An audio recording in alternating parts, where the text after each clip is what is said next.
In this video, I'm gonna teach you how to get Mission XP in Naruto Ultimate Ninja Storm. It's a very quick and easy process, so make sure to follow along. If you open up the mission list on the start menu, you will be able to check your progress on the main story quests of Naruto Ultimate Ninja Storm and also different types of missions, specifically S ranks, A ranks, B ranks, C ranks, and D rank missions. All of these are ordered by difficulty, with S rank missions being the hardest and D rank missions being the easiest.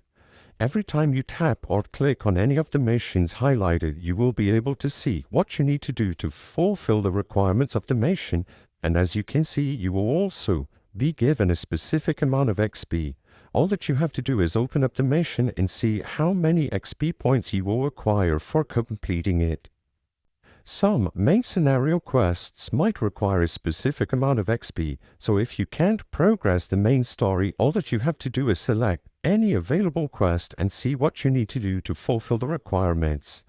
Follow the conditions and you will be able to get Mission XP. Some of the ways to get Mission XP include walking a certain number of steps in the overworld, breaking objects, talking to NPCs, defeating enemies, etc. I won't be able to go over every single mission in this video, but as long as you have a mission unlocked and you select it, you will be able to check the conditions and the requirements to get the highlighted amount of points or Mission XP.